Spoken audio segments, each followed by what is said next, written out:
Welcome to the News Hour. A major earthquake off the coast of Russia triggered widespread tsunami warnings, alerts, and evacuations all across the Pacific. It was the strongest quake on the planet since 2011 and the sixth largest ever recorded. Moderate waves hit the shores of Hawaii and the U.S. west coast.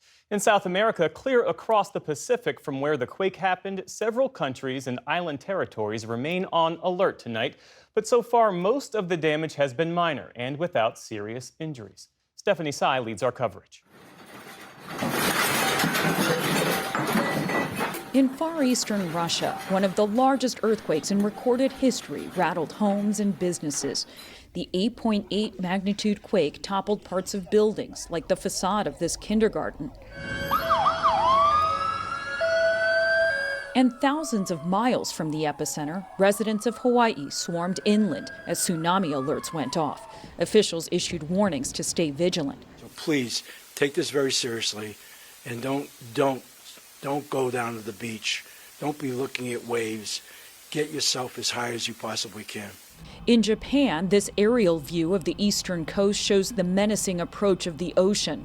The powerful quake struck off the east coast of Russia's Kamchatka Peninsula, triggering tsunami warnings in Japan, Hawaii, and the U.S. west coast. The threat reached clear across the world, with Chile today upgrading its warning to the highest level and ordering evacuations.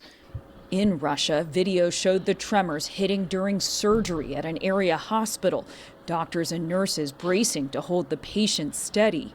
Cliffs were shaken from their foundations, cascading into the sea, which swelled with fury not long after the quake. The waves hit Russia's coast first, sending a wall of water inland and flooding ports. Eyewitness video captured the rushing waters carrying entire buildings away. It's a bit like throwing a very, very large rock into the sea and then watching the waves propagate away from that rock, that splash. And so that's what's happened in this case, and that's why this particular one has generated a tsunami. It's not huge, it's not one that's going to cause mass devastation, but it will cause coastal flooding and it will cause damage, and it does put lives at risk if people don't move to high ground. In Hawaii, officials recorded some tsunami waves as high as 5 feet last night. So we decided just to get out and go to higher ground. Many heeded the warnings. Cars clogged the streets of Honolulu as people fled to higher ground. Others in hotels and high-rises headed to upper floors. In Japan, residents took no chances, scrambling onto rooftops. It was in Japan that an earthquake and tsunami last wrought mass devastation, including a nuclear meltdown. The 2011 disaster claimed nearly 20,000 lives. I think of this more as an ocean flood.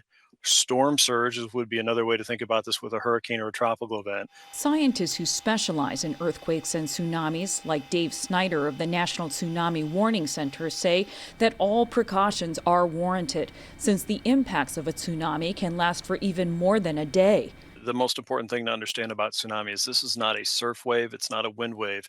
A tsunami is the entire ocean column that is being lifted up above that high tide level there because of that extreme movement of the Earth's crust with the earthquake there. So this is a significant planetary event that we've just witnessed.